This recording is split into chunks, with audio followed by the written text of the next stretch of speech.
Don't you remember one? Endless sparks of fire, one endless fears of flames. Now burn, burn, yeah.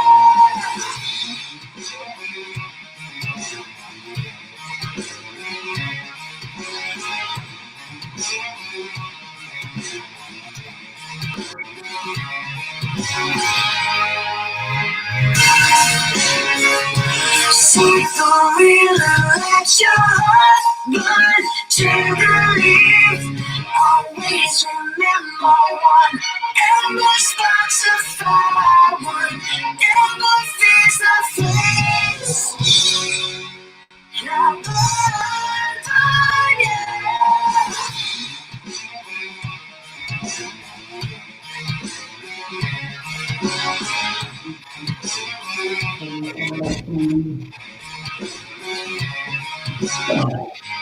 Yeah. I will kick it off, man.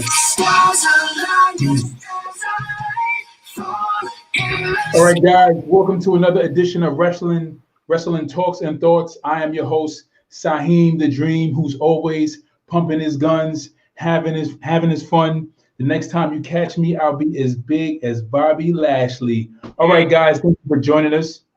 I'm here with my co-host, Jay McMain. What's going on, ladies, fellas? What's going on, fam?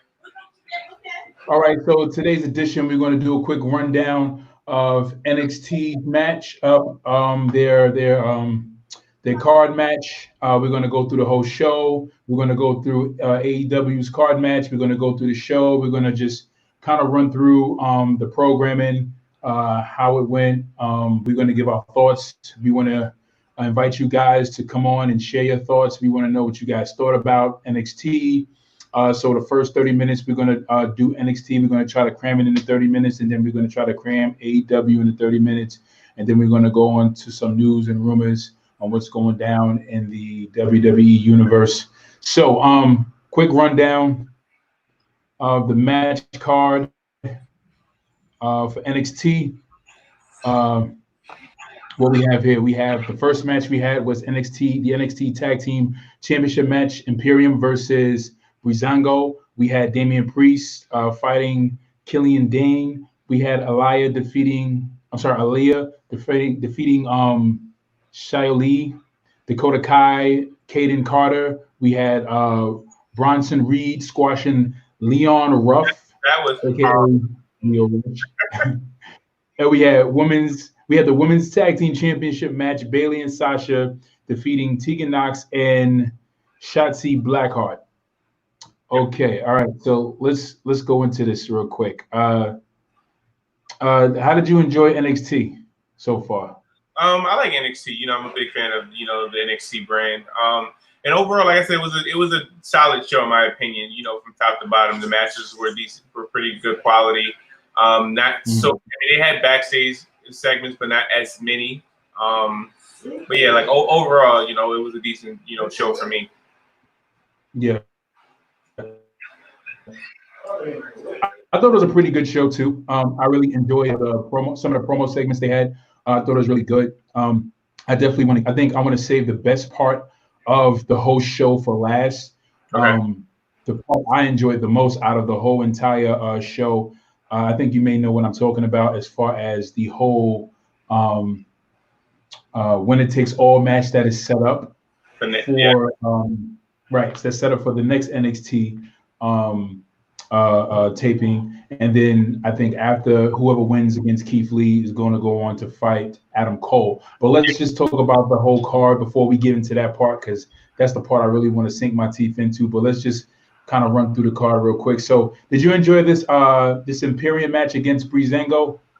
Yes, and Breezango is hilarious because I see them. I said, wait a minute, hold on. And I see Fandango with the wig and Fabio and Fabio. I'm like, oh my god, yeah, these two are something else. Yeah, they are very, very entertaining, and it was actually a better match than I thought it was going to be. Yeah, it was really good. It was really good. A lot of great spots in that match. A lot of quick pace movement. A lot of good reversals. A lot of jumps and dives and stuff like that. I thought it was very entertaining. They're being used very well in NXT, more so than they were being used on the main roster, which I like. Which I really like. I enjoyed it. I thought it was a pretty good match. What about what did you think about what's the next match that happened after that?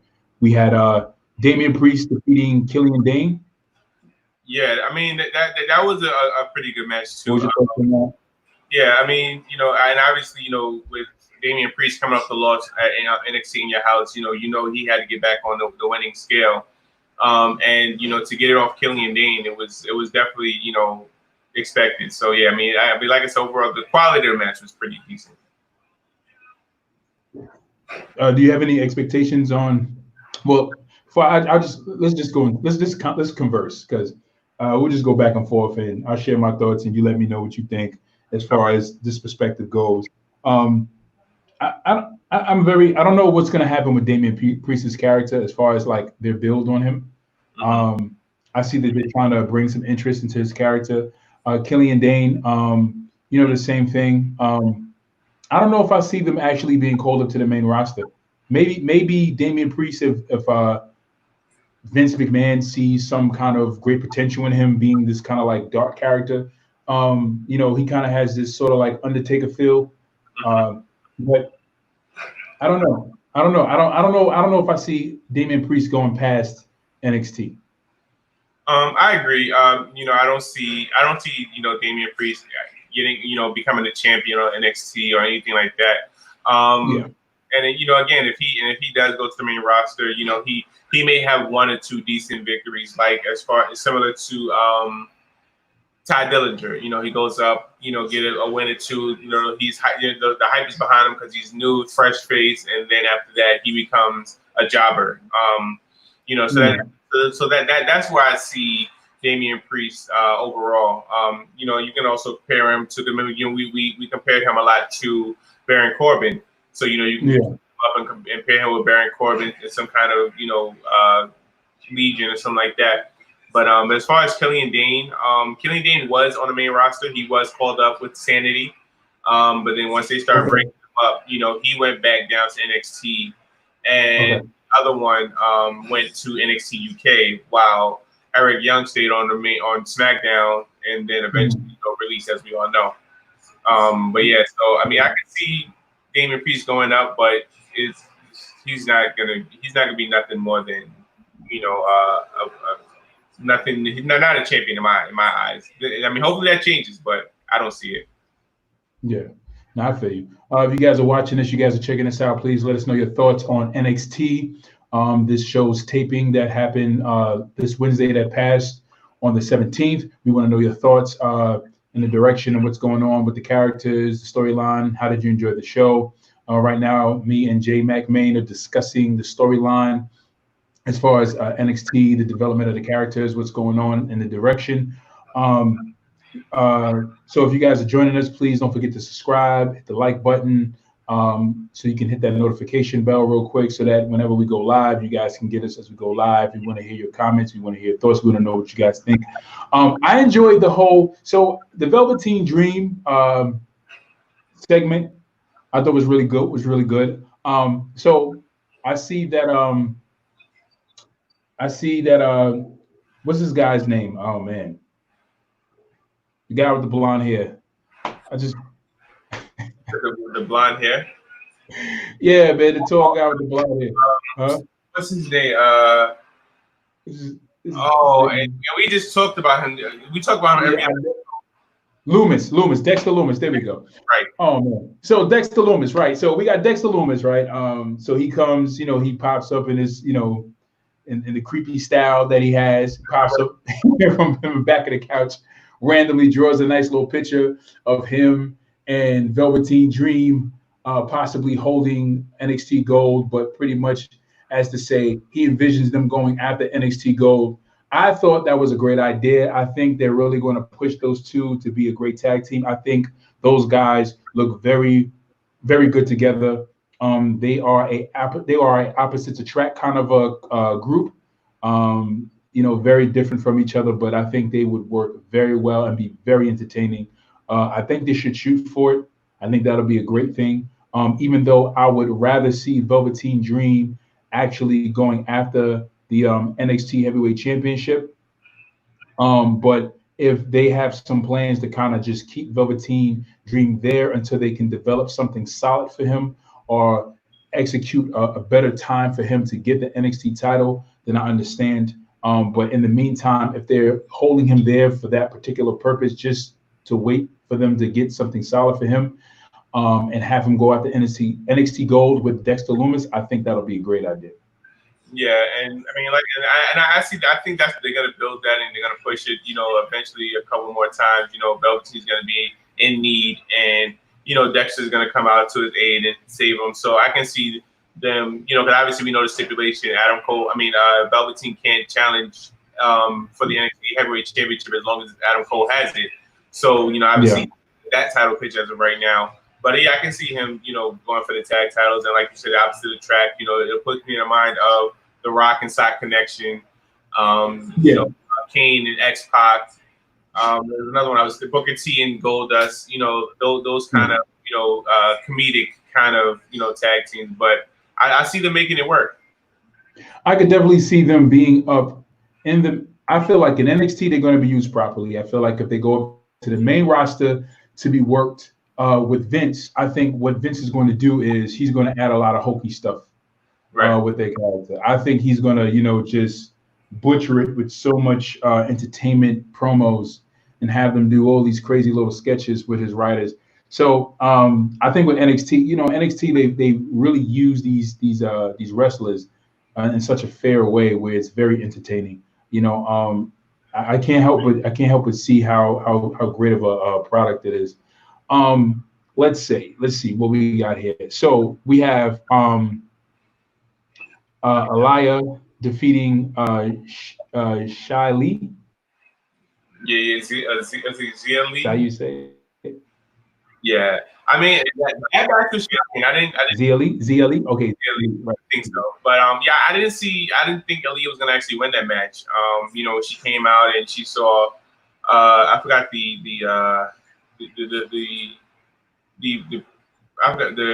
manager, I forgot his name.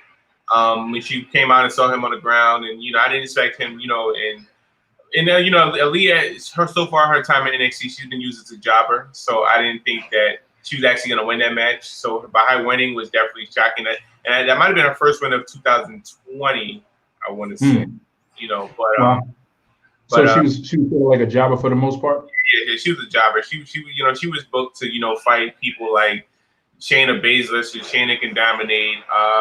Rhea Ripley to help their characters look stronger. So this is the first time that she actually had a match, in a while that she actually won. So yeah, okay, it was a fairly decent match. Let's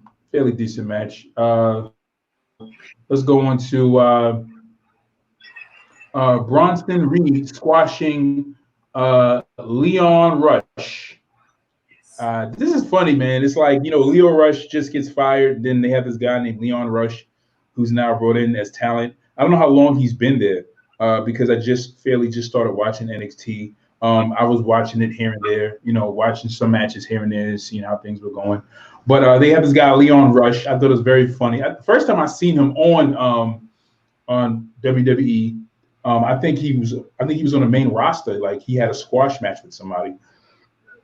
I forgot who it was, but whoever he fought, like the person just squashed him and that was it. And I was like, Leon Rush. I'm like, who the heck is Leon Rush? I'm like, so you let go of Leo Rush and you have Leon Ruff. You have Leon Ruff. So this is very weird. Like, okay, Leo Rush, Leon Ruff, like. Right. Yeah, I think I've seen him maybe one or two other matches. He's definitely not one of NXT mainstay.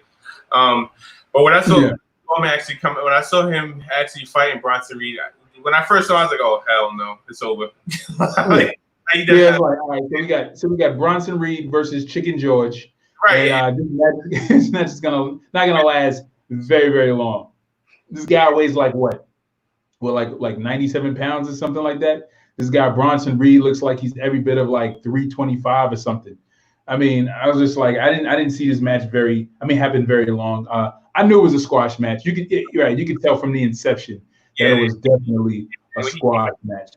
As he's getting in the ring, he wrapped his legs around the rope and he's hanging from the rope. It's like, yeah, I'm like, Yeah, right. oh yeah. I mean, even the fact that he came into the ring, like, he was ringside, like, just coming in, and he was like stomping and being extra happy. And it's so funny when these jobbers come out and they're like extra happy and they're stomping their feet and they're like, getting all pumped up.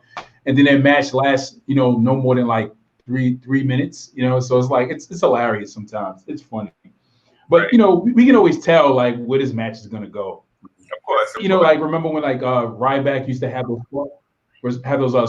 those squash matches with those with like these I guess they were probably like indie wrestlers, but we knew they were jobbers. They would come in the ring, they'll have like this cheesy ring attire, and you just knew like this ain't going nowhere. Like he's gonna pulverize these guys and show how strong he is and get this like super big old over battle, and then we're gonna move forward, and then he's gonna be prompt up to fight somebody, But yeah, squash match. Let's see what we got.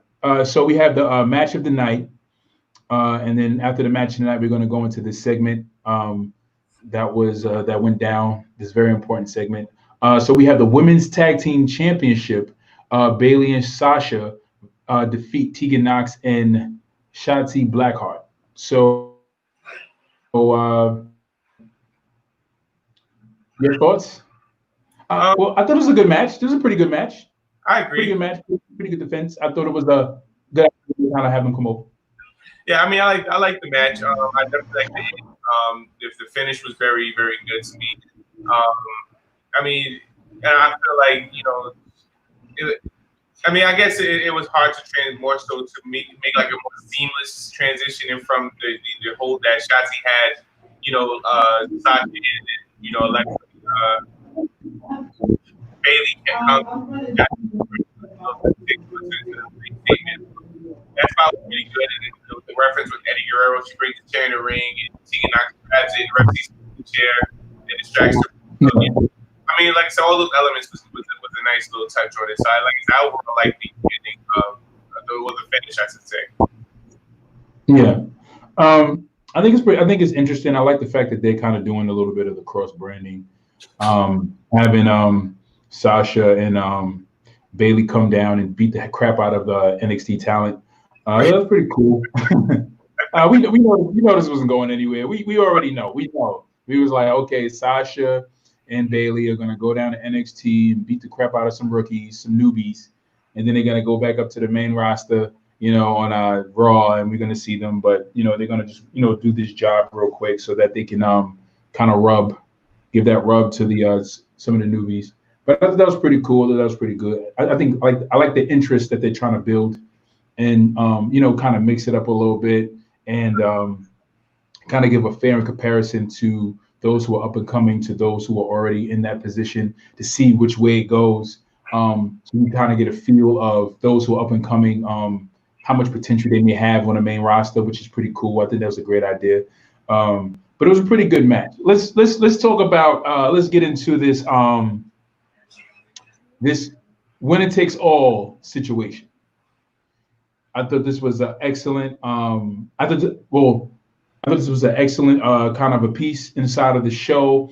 I'm very interested to see if Keith Lee loses the belt and who he loses it to, and then to see who would be battling Adam Cole. The other thing is, if Keith Lee retains, that's the other thing. It's like, so is Keith Lee going to get the heavyweight championship, or is Adam Cole going to get the NXT North American title?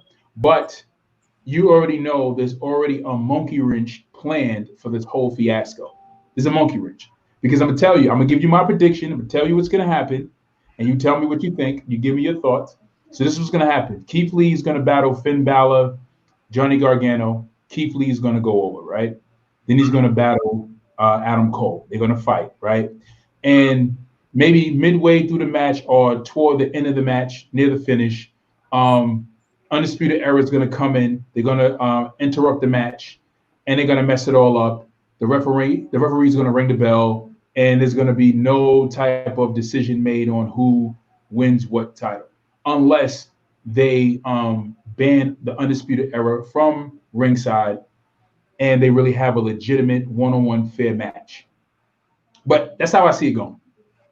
I'm kind of on the fence. I can see, because looking at it, we've seen Adam Cole and Johnny Gargano fight a couple times for the NXT Championship. 3 times. Yeah, they fought three consecutive takeovers. So I don't see them going back to that. Finn Balor, recently fought Adam Cole, for the title and ended up losing because because that's when the feud with Finn Balor and Johnny Gargano had picked up. So Gargano ended up costing Finn Balor that match. I'm not sure if Keith Lee had NXT. I know he fought Adam Cole, but I don't think he fought him for the NXT Championship. So I can see Keith Lee winning that match because of the fact that we didn't see them two fight, and they've been having dialogue for the last 2 weeks about the titles or whatever. Now I do see them fighting, but now the only thing with the Undisputed Era interfering is is winner takes all. So disqualification, pinfall, count out, whoever wins that match is considered the winner. So I don't see Undisputed Era. I can see them coming to try to help distract or try to interfere, but I don't see them making the outcome of a winner. But then I also see Undisputed Era coming down, and then Dexter Lumis and Velveteen Dream coming in to kind of to try to help mold their tag team together. And I also see Johnny Gargano interfering because I don't feel the feud with him and Keith Lee is pretty much over, because as we saw Mia Yim and Candice LeRae was fighting backstage, so that rivalry is pretty much far from over. Yeah. Okay. So interesting. So William Regal did say that any outside interference will cause for automatic loss for the person who has interference on their side. Is that what he said? Well, he didn't say that, but being that it's winner takes all, the winner by any means, count out, disqualification, pinfall, submission, would be declared the winner. And I guess I don't know if it's champion rules where the title doesn't change hands on only on pinfall or submission. I don't know if that's the case, but I guess by July 8th we'll definitely find that part out. Yeah, I don't know, man. I don't know, because I feel like I don't know, because I don't really know or have a feel for what direction they want to take with Adam Cole. Adam Cole had the belt fairly long, more over a year. 3 days to be. No, I'm sorry. Today makes 384 from what he said yesterday. Makes day what? 384. 384. So yeah. So he only needs like a week and a half or so. No, like a week and a half, or just like 2 weeks or a week and a half, just to make it to 400. 400 days, which would be pretty cool. I don't know, man. Like, I'm just kind of like, well, maybe they want to change hands with the title, or maybe they just want to keep it on him. Maybe they feel like, okay, he should probably pass it up to someone else, like a person like Keith Lee. If Keith Lee does become a dual champion, I think that'll be awesome.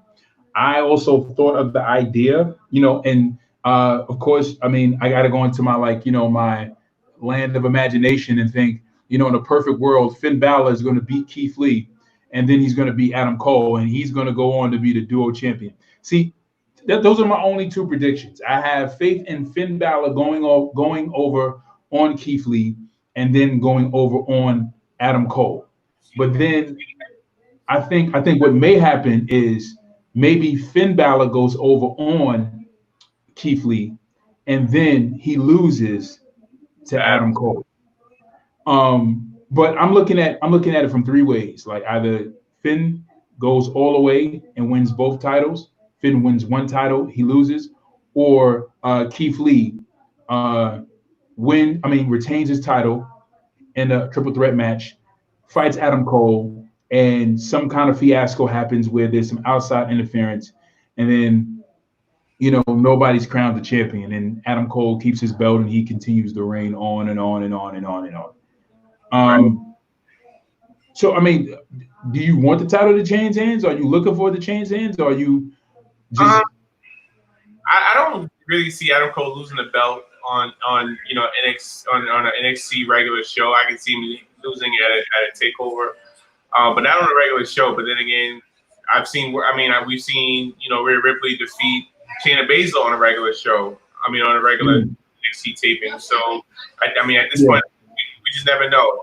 I don't see it, but then I'm not saying it can't happen. Yeah, I think that'd be very interesting to see. Yeah, right. And that's the other thing I was thinking about. I was like, you have this champion who has who's been reigning with the belt for close to 400 days, and just to have him lose the belt on a regular taping of NXT, I think it may happen. I think it may happen out of trying to beat AEW in the ratings. I think it may happen. I think because of the whole Wednesday Night War and them trying to beat AEW in the ratings, that they may have Adam Cole lose this belt to someone like Keith Lee or somebody like Finn Balor or maybe Johnny Gargano, whichever one, in order to beat them in the ratings. Let me say this. I definitely see the difference with Finn. I love Finn. Finn is my guy. He went in the ring. He owned it. I loved it. He cut such a great promo against everybody in the ring. I definitely want to see him and Adam Cole kind of go back and forth a little bit more. I think they should build a feud around Adam Cole and Finn Balor. But I definitely wouldn't mind seeing Adam Cole and Keith Lee feud. I definitely wouldn't be against that. But I kind of wasn't really over the whole Velveteen Dream Adam Cole feud, if you ask me. Right. So back to the point you said. So Adam Cole losing the belt would bring ratings. You don't think they announced that it's going to be a winner takes all match before you even find out the results, that's going to be a big draw and people are going to want to tune in to see that just because of the match itself without the result? Yeah, I think the match in itself is a big draw. Like, absolutely. Like, I was watching before we even get to AEW, but just to mention, I was watching AEW yesterday as well, and just kind of looking at AEW's programming, and they didn't really have anything like really big planned. I mean, the biggest thing they have planned right now is Ambrose versus Brian Cage. But right now NXT really has a big program for their show and a great build. Adam Cole possibly losing the NXT World Championship. Him being such a big draw right now at NXT and a big fan favorite. Yeah, absolutely. I totally agree. I think that the match in itself, the triple threat, leading up to the actual heavyweight championship match, I think absolutely it's a great draw. It's a good draw. My question is the heavyweight championship match going to happen at that same NXT show as the triple threat match? No. Or is it going to happen like following week? Okay. So that's going to be interesting. So whoever wins this match against Keith Lee, if they just so happen to capture the North American Championship, then they're going to be the ones holding the belt for maybe a week or maybe even longer if they capture the World Heavyweight Championship. But interesting. But I just think that, yeah, I absolutely agree. I agree that the booking from this match in itself is a draw. It's a great draw. It's an absolutely great draw. But I just definitely see, well, Triple H runs his brand different than Vince McMahon. Right. And one thing I definitely can say on behalf of Triple H is I definitely know for sure, like I feel like we know for sure that when it came to Triple H working that storyline where he married Stephanie McMahon, and then when we turn around, or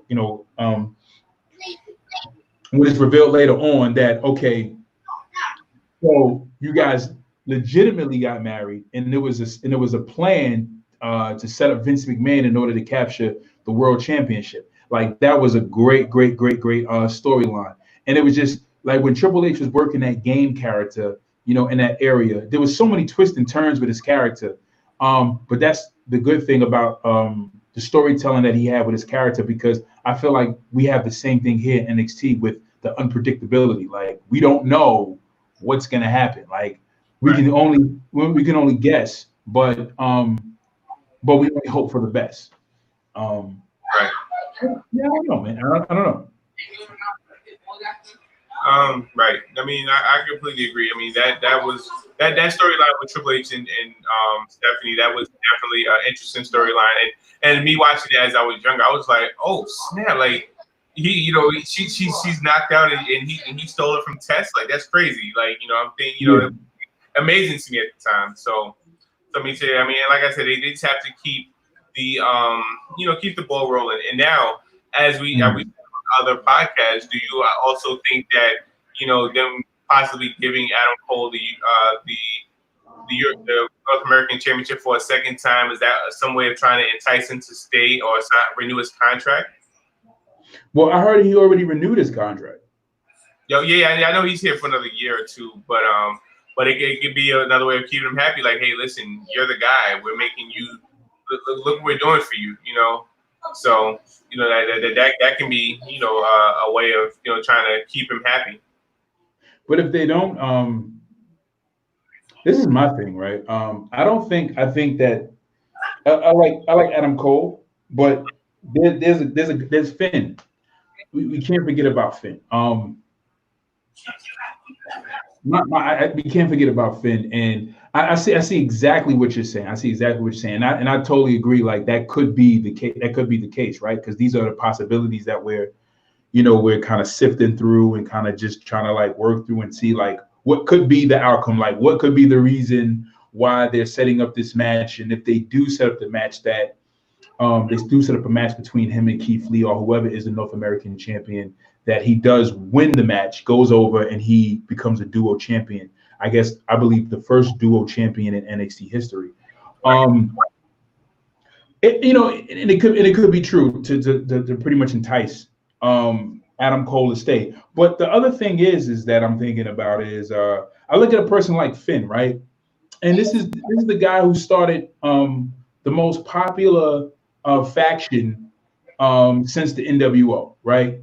And this guy deserves so much more. I thought when he went over to NXT and he fought Adam Cole that was going to lead to like a major feud, to whereas Finn Balor will be recapturing the NXT title in order to rebuild his character back up, from which the glory in which Vince McMahon kind of like diminished him from.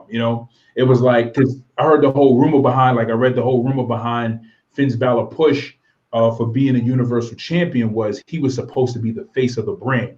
Like it wasn't going to be Roman, it wasn't going to be Seth, it was going to be Finn Balor. Okay. And once he got injured, Vince canceled the plans. He's seen him as a liability because that's how things go. It's like if they decide to give you this major push, whatever injuries you have, and this is via CM Punk's interview where CM Punk talked about being a world champion, being injured and still fighting as world champion, and that the whole thing is that a lot of world champions are very injured. They're very hurt. A lot of times they're walking around with injuries, but they just bite their tongue and they just hold on to their life to maintain that reign, to keep that reign, for long. And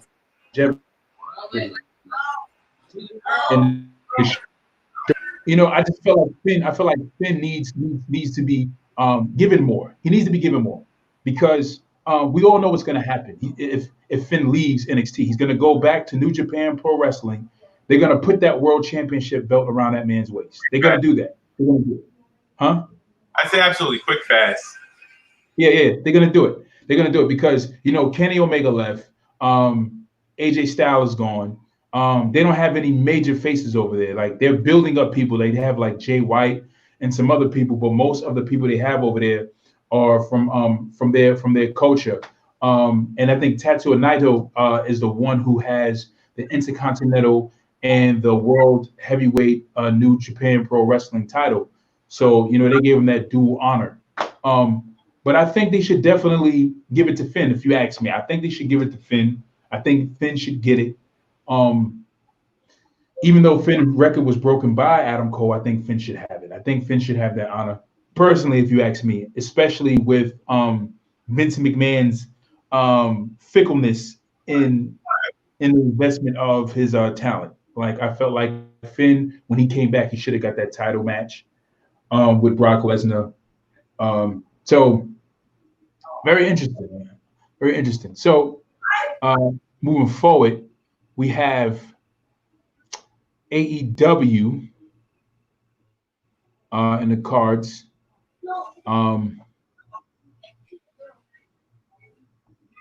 We're going to talk about AEW. So did you catch it? Were you able to catch it? Yes, I actually watched it for the first time, and it was a pretty decent show. I'm not gonna hold you. It was pretty decent. Yeah. So here's my thing. About AEW. Is it everybody except for Chris Jericho, Jon Moxley, and Cody Rhodes? Why does everybody else look like a created character from like 2K? Everybody in AEW looks like a freaking created character. I mean, if you guys are fans and you guys are watching AEW, I'm quite sure you guys can see that their ring attire is not as plush as WWE. And I get like all these guys don't have money to really invest in ring attire, so it's more so about the in-ring talent than it is about, you know, appearance, and it's all about performance. But I mean, I look at Brian Cage and I'm like, all right, first of all, what's up with the mutton chops? Like, what's up with these fat sideburns? I've seen Brian Cage before. I've seen him in Impact Wrestling. I already seen how he looked. He used to have the whole he used to have the one piece getup like Bret Hart. Okay. Except for having it all the way down to his legs. It came halfway to his knees. And he had like a one piece kind of getup first, and then in Impact, and then he switched to like trunks. But I'm looking at Brian Cage's like ring attire, and you know, fans, you know, and if you guys are listening out there, you know, listen, say whatever you want, but ring attire and in-ring performance in some ways go hand in hand. It does. It makes you look more appealing in the ring. I'll give you a perfect example. Like, look at Shawn Michaels, right? When you look at Shawn Michaels' ring attire from when he went solo to when he became a main event superstar, because I remember, I think not too long after he was in that heavyweight title picture, he stopped using the wrist tape wrap with the gloves and just got like a whole one piece for his hand, right? And it matched his spandex. And then he had those dope boots. He had the O'Neal boots. Right. It actually made me want to get a pair of motorcycle boots. Yeah, those boots is fly, yo. The boots is dope, man. Those boots is fire, the O'Neal boots. And he got the same type of O'Neal boots, but he had them, I guess, custom made to have the little hearts on the side. Right. But you notice that he put more consideration into his appearance, and then he started coming out with, you know, more of the you know, the kind of the entrance attire. And it really is like however he was performing his moves before, when he started performing them then, after he got his ring attire, it just made it look more appealing. You know, from the super kick to the elbow drop, to the flying body splash. It just made it look more appealing. So I'm looking at these AEW wrestlers, and I'm like, these guys look like created characters. They look like, you know, my 5-year-old brother said, I'm going to make me some characters, and I'm going to grab some ring attire together, and, you know, we're going to go. And that was it. Like, you know, I feel like AEW needs a brand manager. I feel like they're trying to head in the right direction, but they need a brand manager. I was looking at the statements, like, overall, the show, to me, the show was all right at best. I didn't have any I'm gonna be honest with you. I didn't have any interest in any wrestler that I've seen watching the show, except for the ones that I knew. Right. So I had an interest in Cody. Right. And by the way, that TNT belt is horrible. It looks just as bad as the 24/7 title. Speaking of that TNT title, it looks like they made some changes to it from when it first. Well, they put the first, so it says TNT, and then it had like champion on like in red, like a red stripe on the title. But if you go back and look at it, it kind of looks like a bootleg version of the Winged Eagle. Like, go back and look at it. I'm watching. I'm like, yo, this looks like a cheesy.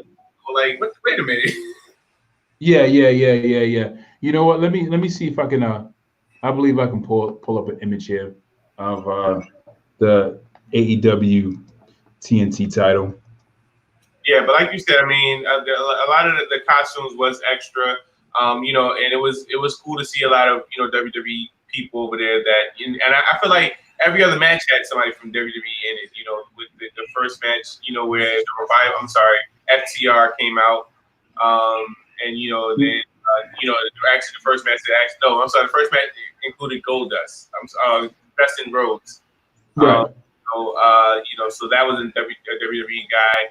And then the other tag match, again, like, you know, where the FTR came out, and, you know, and it was just a lot of fighting they're not fans, obviously, fighting other talent like that was kind of extra. Okay, like, so you're gonna have a bunch of segments where the talent is going back and forth with the other talent that's watching. Like, it's just kind of, I mean, it gets annoying. I mean, okay, one time cool, but twice in the same show, like, y'all doing too much. Yeah. It was a lot of tag matches there. A lot of tag matches going on. They were interesting. You know, AEW. I mean, AEW definitely has a fresh look about it that I kind of really like. I like the feel of it though. It feels different. Definitely feels different. A lot different from WWE, which I definitely like. Right. But you know, that daggone stage decor. It's. I feel like they're still trying to develop the brand. I feel like they're still in development, and they're figuring out the identity of the brand. Right. But it's cool. I get it. You know, it does look like a bootleg version of the Winged Eagle. It does. You know, but it's just that I look at this belt, and when they presented this belt, I'm just like, I seen it, and I was like, this is the TNT title. Now the AEW Heavyweight Championship, gorgeous. I love it. It's gorgeous. It's a gorgeous belt. I seen it. I looked at it. At first, I was like, okay. I had an okay feeling about it, but when I looked at it, it settles well on the eye as time passes. I'm looking at this TNT title. I was like, this is the most cheesiest thing I've ever seen. You know, it's very cheese. The side plates are pretty cool, you know, because it's more decoration in them. But I'm looking at the front plate, and I'm just like, this thing is ugly. It's the ugliest thing. And what bothers me the most about this title is that Cody Rhodes is holding this ugly title when Cody Rhodes should be holding something as beautiful as the AEW World Heavyweight Championship. Like, this bothers me. This bothers me to the bone. Like, I'm just like, yo, man, Jesus Christ, like, and don't mind me. I mean, yes, I just had a slow moment, and at first I was like, why would they name it a TNT title? But they're on TNT. Hello. So yeah, so that was kind of interesting. And I mean, and maybe they put it on Cody to kind of, you know, bring some prestige to it, because, you know, Kenny Omega is one half of the tag champ, so, you know, he's helping, you know, build that title. You know, Jericho and Jon Moxley is helping building the heavyweight championship, so they need some star power to build some stardom to the TNT title for now. Yeah, and right, and Kenny Omega's with Hangman Page, who seems to be an indie favorite as well. I heard, you know, I kind of seen like a video on him where he's considered sort of like a fan favorite. He was also in a tournament for the AEW AEW World Heavyweight Championship belt, and I believe he lost to Jericho. He lost to Jericho for the title in the finals. In the finals, he lost to Jericho. Yeah, but this belt, I don't know, man. They need to they definitely need to go back to the drawing board. I heard that they were getting a lot of backlash from the fans who really wasn't digging the belt at all, and they were saying that they're gonna put out a new design when they can, and ain't nothing to, for them to fork out the cash to really print out. I mean, print out a new belt. Um, But I hope they bring out one soon that's a little bit more similar to um, the World Heavyweight Championship belt, um, so that the appeal of because again, like it's how you brand Mhm. is what attracts the fans or attracts the people. You know what I mean? So it's just like I wouldn't want to fight over that ugly belt. I wouldn't fight Cody for the belt. Cody says, "Would you fight me for this title?" No, I don't want that ugly title. It's an ugly title, man. Get that crap out of here, man. It's like I don't want your ugly belt. I don't think anybody else there wants that ugly belt either. I don't. That's why he's having an open challenge for people that are outside because everybody there at AEW is saying we don't want that belt, Cody. You can have it.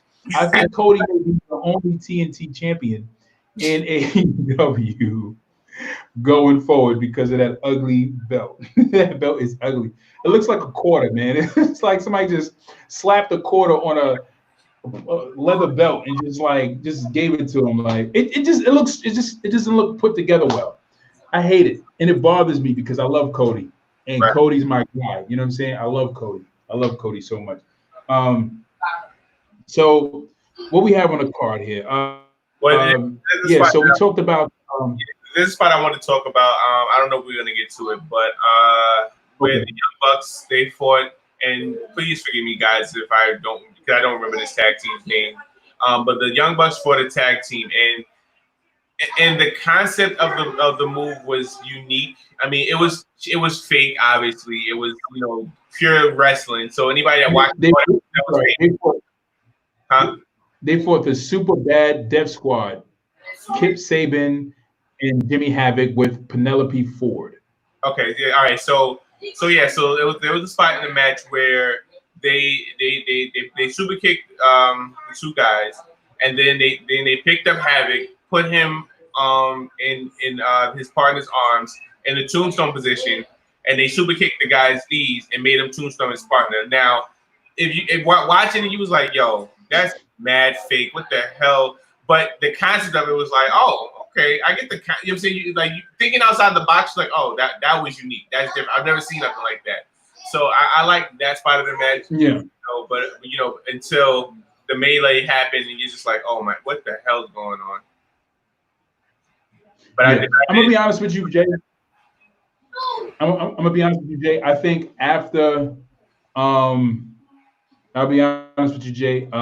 I think after, I believe it was the Best Friends, Trent and Chuck Taylor versus Les Sex Gods, Chris Jericho and Sammy Guevara.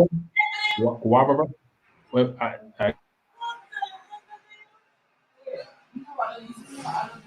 and we can't hear you. But can't hear you. No. But the name, the Sex Gods, that was definitely like I'm wondering like, yo, why would they name themselves the Sex Gods?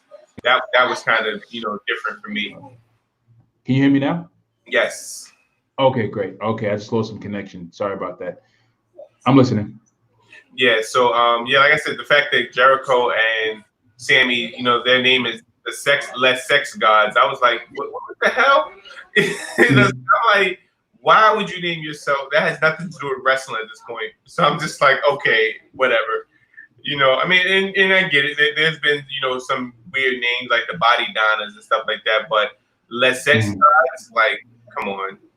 Yeah, I thought it was funny. I love Jericho. Jericho's hilarious. Le Bubbly, Le Champion. This whole French twist. But Jericho is like, the king of reinvention when it comes to, taking a whole nother spin on his character as a professional wrestler. But like I was saying before, I don't want to I want to be honest with you, man. I got lost in the sauce after Jericho and the LeSex guys. They came out to fight the other tag team. Kind of got lost in the sauce, man. I was watching it, and then I kind of was just going in and out, like, I was losing interest very slowly because there was no appeal. There was no appeal there. There's no appeal there. I'm watching this, and guys, if you guys are watching this, YouTube, Facebook, please forgive me. But listen, I'm just being as honest as I can be. I'm not gonna sit here and gonna poke around and just make it seem like I love, certain things just because it's just wrestling. I love wrestling, but I also like things that are polished properly. You know what I'm saying? And I also feel like AEW needs some polishing. It needs some polish work. And I understand like they're a brand new company. They're working from the ground up, and there's a lot of money that's invested into the company, but also there's a certain budget in which they can do some things here and there. But just again, I just think that yeah, man, I got lost, man. I was watching it, and then I was like, okay, so who am I supposed to be cheering for? Who am I supposed to like? And I know I gotta watch it a while to kind of get the feel of the storyline and stuff like that. Right. But let me just talk about the wrestlers who I'm supposed to be paying attention to. I didn't feel like I needed to pay attention. Okay. That's how I felt. I felt like I didn't need to pay attention. I felt like there was no reason to pay attention. I felt like I was watching it and I was like, okay, cool. Like these guys are wrestling. These guys are fighting for a reason. I don't know why, but they're fighting. And then, and then after a while, it was like, okay. But as far as the matches are concerned, those guys are great wrestlers, great in-ring performance. Okay, let's fast forward. I just want to press the fast forward. But I mean, you know what? Go ahead. If something else you want to talk about the promotion, I'll follow your lead. There's only one other thing I just want to mention. I really kind of want to get into, and that's Brian Cage versus Dean Ambrose. Oh, no, no, you can get into that. The only spot I wanted to bring up, like I said, I enjoyed that spot because it was different, unique, and like I said, even though it brought more of the entertainment aspect of it, but like I said, I like that. I really enjoyed that spot. But other than that, like I said, it was a decent show for my first time watching it. My first time watching the entire show, because I watched a match here and there and it stopped. But for my first time actually watching the entire show, it was pretty decent. But again, we got to watch it a lot more to, learn, development and character stuff, because that's like, probably watching NXT last night for the first time. They probably was like, they probably would have had the same idea. He like, okay, so why did Leon Ruff fight Bronson Reed? Like that was the point, you know what I'm saying? So, so they would probably feel the same way we felt. So, and the Roderick Strong, the therapy segment, that was kind of like, okay, you know what I'm saying? So somebody who don't really watch, they probably would look at it like that. Just play the devil's advocate. So, I definitely got to watch more and see where they start developing and where, they're going to go from here. But my first time watching it, it wasn't that bad. Yeah, and I think I went online and I checked out AEW's website, and they have a very small roster of people. And of course, they would more than likely start out with a small roster of people because they're a baby company, right? So they're trying to at least reach up to the millions of views that WWE gets on a weekly basis from a Raw and a SmackDown, because WWE is branded into our childhoods, so it's cultured into us, So that's the first brand of wrestling you would know about because of its, mega crossover power. Mainstream power. Yeah, man. So they definitely have some work cut out for them. But I'm gonna tell you this though. I like where they're going, and I don't get those WCW vibes. I definitely don't get, when I watch, like, this is the thing. When I watch, let's talk about this a little bit, because this is definitely the Wednesday Night War, right? Right. So, and that was the downfall of TNA was they followed the same disastrous plan as WCW. They brought talent in that was from WWE and allowed that talent to now begin to run the show. And it was Hogan, I heard, that was really behind the scenes doing a lot of pushing of the buttons when he came in as to who should get pushed, who should have the title. And let me say this: I love Hogan.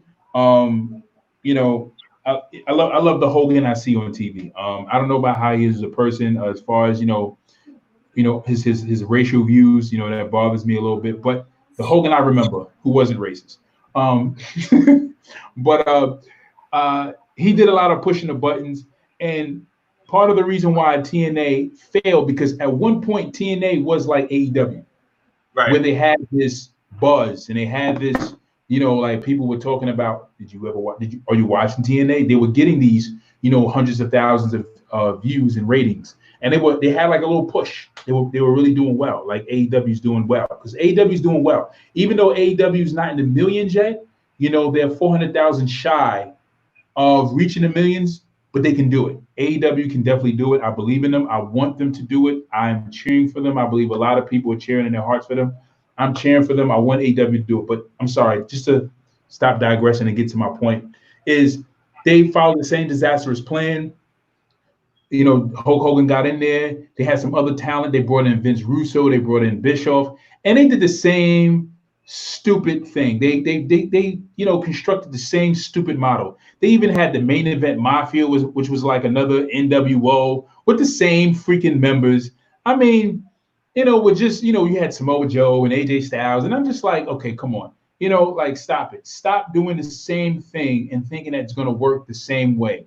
You know what I'm saying? Like, that's the plan that failed the first time. Like, it worked to a certain degree, but you need to know what were the what made it fail.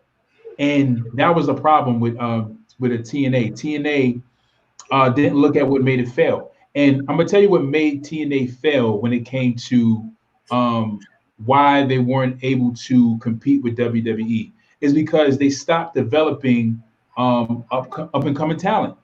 They had AJ Styles, they had Monty Brown, they had Samoa Joe, they had Bobby Roode, they had all these people, right? And when they seen that there was some sort of a appeal in these guys, they should have pushed them to the forefront. They brought in Kurt. I'm gonna tell you, Kurt Angle time in TNA, I feel like was wasted. I feel like his time in TNA was wasted, because even though his business,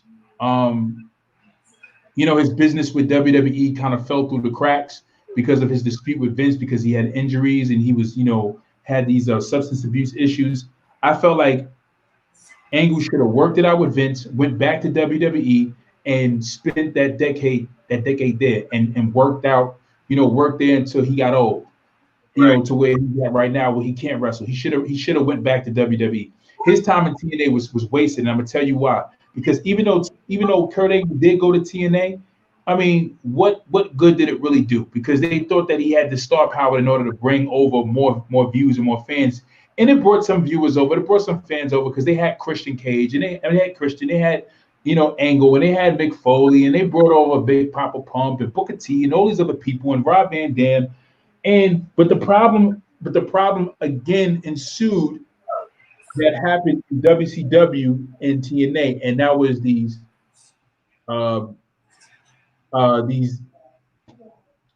workers that were in WWE coming over to TNA to now work, and then they get all the attention, while the roster that you were building prior to those guys coming over now gets neglected.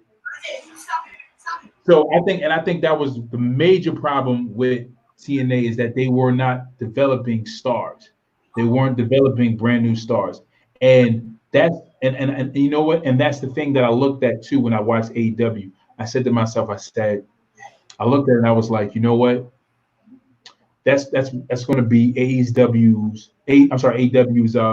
major hurdle. Their major hurdle is, how do we create stars? Because Vince knows how to make a star. Once Vince figured out how to do it with Hogan, he did it with Macho Man. He did it with Steamboat. He did it, and it was like, and that's why the golden era was so big, because he knew how to work the charisma in all his wrestlers. Mr. Perfect, Ravishing Rick Rude, Junkyard Dog. It was so much charisma in his star lineup and his starting lineup that it was just so hard to choose who you wanted to cheer for at times.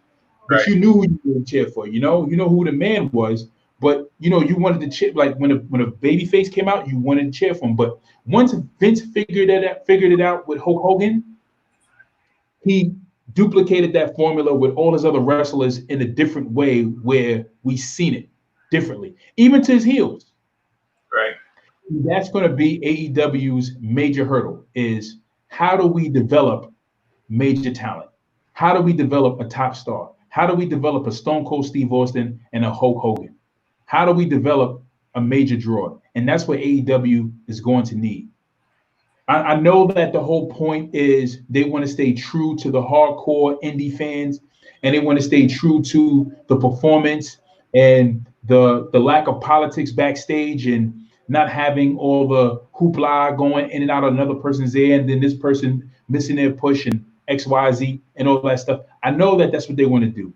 But if they don't develop a top star, they're going to go bankrupt. They're going to be another TNA that's lost in the sauce, getting getting 300 to 200,000 views, be a low-rated show. They may even lose a primetime spot, you know what I'm saying, or probably have to switch to another slot or another day. To another slot or another station. And then, they're going to fade into that same obscurity that TNA faded into. Because TNA was well on their way. They were definitely well on their way. And as a matter of fact, before they actually hit that low and they got put on USA America, or I think it was America USA, the network that they're on, before they were even on that network, as a matter of fact, there was rumors that they were supposed to be on TNT. There was like some kind of workings of Impact being put on TNT at one point. And they were working some kind of deal. And that fell through the cracks because TNT felt like they weren't drawing enough ratings or whatever it was. It was some kind of thing behind the scenes that they were talking about. But Impact was supposed to be on TNT, and they probably would have made it. But they didn't make it because, just their lack of development and I guess like their business acumen, whatever it was, But that's just my take on AEW, man. Yeah, I mean, I'm guilty. I haven't watched TNA or Impact. I just watched a couple highlights and things like that from here and there. So I didn't follow it. So I don't really have much input about it. But I do agree with you to the point where they do need to develop a major star. Just to have just to have backing from somebody. And it has to be somebody that's not from the WWE umbrella.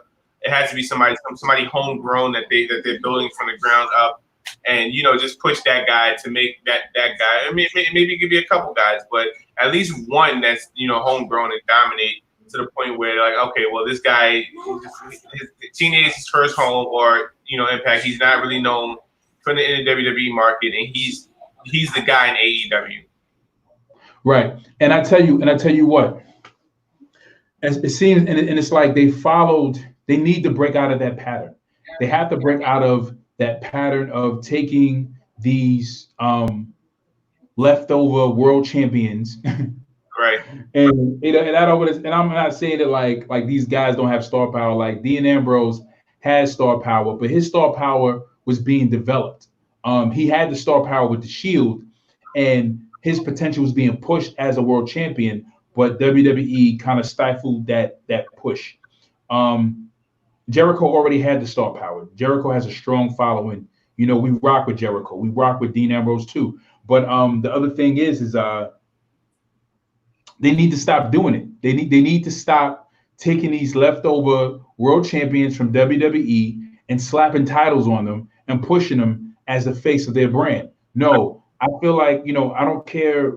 This may be an unpopular opinion, but Dean Ambrose should not have that world championship. Jericho, I could understand, but I would have. But if I was Tony Khan, I would have not put that belt on Jericho. I would have had Jericho compete in the tournament, but I either would have put that belt on Hangman Page, Cody Rhodes, or Kenny Omega, but my two top choices is Kenny Omega and Cody. Okay. And the funny thing about it is I probably would, it's like I would want to really put it on Cody, but I would tell Cody, but my thing would be, and if I was Tony Khan, my thing would be, listen, all right, Cody, a world championship reign is in the works for you, but we need to try something new. I will put the belt on Kenny Omega and say, we're going to put it on Kenny. Because you know why? Because at that time, Kenny was the hottest free agent. Right. And Cody was the hottest free agent too. Even though Cody had left WWE, you know, the matches he was working at NWA, Ring of Honor, and then him going even into Impact and him just doing his work in the independent circuit, Cody really built himself up. He transformed his character. He was like, I'm not even gonna do Cody Rhodes no more. I'm gonna do the American Nightmare. I'm gonna be the opposite of my pops. And he just came up with this straight dope character. And he became the hottest free agent. So it was Cody and Kenny, the two hottest free agents in pro wrestling at the time, and the Young Bucks, right? So you had the four hottest free agents. You know what I'm saying? And I mean, you know, Jericho was still hot. Jericho left, but Jericho's always hot. You know, it's just Jericho. You know, whatever, right? Right. But yeah, man, I would have put that belt. I probably would have leaned more towards Kenny because they need to stop that cycle. That cycle needs to be stopped because that cycle is what's destroying these up and coming companies. And I understand the formula. The formula is, okay, we have Dean Ambrose, who is a former world heavyweight champion in WWE. We have Jericho, who is a former world champion in WWE. And then over at our brand new company, AEW. And you love Dean Ambrose because he's very well known in WWE. You love Chris Jericho. So we have this title, and you have Kenny Omega, who's only known in the indie circuit. They feel like the more logical choice would be put it on Jericho, put it on Dean Ambrose, because they already have a big following, and those people who already follow them and know who they are going to go over to AEW and watch because Dean Ambrose is not the AEW world champion. Jericho is not a AEW world champion. But the problem is it's like it's presenting the same problem. Like these guys who've had major opportunities in a big company come over to a small company and now hog all the big opportunities. Even though AEW is not giving that feel, because we know Cody may eventually get the World Heavyweight Championship, and we definitely know Kenny Omega is going to get the AEW World Heavyweight Championship. I would have never put that belt on Dean. I would have never put it on Jericho first. I would put it on Kenny first. Kenny, then Cody, and then have it worked up to Dean and then Jericho, but never would have put it on Jericho first and never would have put it on Cody. I mean, well, you know what? I can't say never Jericho because I understand Jericho because Jericho is a deserving world champion, but I mean, I personally would like to see them do it where, you know, so some sort of like a feel-good moment when Cody does get it, similar to how, you know, Roman Reigns, how we kept seeing him. Matter of fact, not even with the whole Brock Lesnar situation, where he was always this close to getting it, and something was happening and he finally got it. You know, Triple H and Sheamus screwed him over, and you know, ended up losing it. You're like, almost, and you know, so I would like to see like that, like, you know, Cody would try to get it, and something happens. You know, somebody step better from getting it, and build that for like a couple months or two, maybe 3. Where you're like, all right, or even 4 months, you know, where like, all right, he's that close, he almost got it, not yet. Yeah. And when he finally gets his that, finally, yes. Yeah. Cody, you know, so I would like to see a storyline like that play out for Cody. But I can see I can see them doing it. I can see Jericho getting the belt. You know, because you know he's Jericho. Moxley, I mean, I don't see the purpose, but then I guess the way they're looking at it is they want something different for Jericho. You see, you know, Cody's trying to help make prestige from the TNT title. Kenny Omega is the tag champ. So it's like, all right, so who do we put the AEW heavyweight championship on so it makes sense? So therefore, you know, it can be somewhat of a legitimate championship where we have decent matches, but at the same time, Jericho's over here doing that, Cody's doing this, Kenny Omega's doing that. So we got, the founding fathers, I should say, doing their own separate things, but the AEW Heavyweight Championship is still meaning something. And since Dean Ambrose, he signed a deal or made some kind of agreement with them, ended up coming over, I guess. He out of the rest of the roster as of right now, he's like, all right, well, I guess we can, I guess the best we got kind of thing. Yeah, I mean, yeah, he probably did sign some kind of deal with AEW with Tony Khan, and Tony Khan probably had this vision, like, and probably, projected this vision to Dean Ambrose and to Jericho, like, you come over and sign with us. We have a great money opportunity for you, and as well as a championship opportunity for you if you come over, and this is what we're going to do with you, and we're going to push you like a major talent. But I tell you this, mark my words, when Cody gets that AEW World Heavyweight Championship, the climate of AEW is going to change. I feel like Cody is the guy. There's something on Cody right now. I really feel like it's something on Cody, and I really feel like Cody's the guy. I feel like Cody, he's going to get that belt, and it's going to make more people watch AEW, because it's a true underdog story. It'll be like the best underdog story. Like Kenny Omega getting that belt is going to be a big thing too. But the reason why I say Kenny first is because the reason why I would choose Kenny first is because Kenny wouldn't be a former WWE star. But I would definitely work it up until Cody gets that belt. Maybe have Kenny hold the belt for a year and then pass it on to Cody, just to build up so that Cody can hold that belt. But Cody needs that belt. And I really believe that when Cody gets that belt, the climate of the AEW is going to change. It's going to make people want to watch it, because it's a true underdog story of this guy who was in WWE, started off as a side worker with Randy Orton, being a part of Legacy, winning a WWE Tag Team Championship, then taking an Intercontinental Championship and revitalizing it, making it feel like something new, making it feel like its own thing, like how Brett did, and how Mr. Perfect did, and how Ravishing Rude did, and how Macho Man, and how all the great Intercontinental Champions did. Him not really getting a heavyweight title push, or even being put in a heavyweight title scene, knowing that fans wanted to at least see that possibility, us not even getting that. But when he gets that belt, I'm telling you, man, I really feel it. I feel like when Cody gets that belt, the climate of AEW is going to change. And I think Tony Khan may come to a realization like, yo, you would have got, but I feel like they know that already. But Cody's the guy. I feel like Cody's the guy.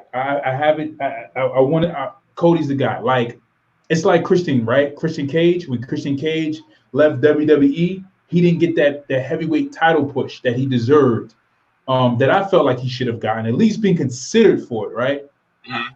He leaves, he goes to TNA. TNA says, you know what?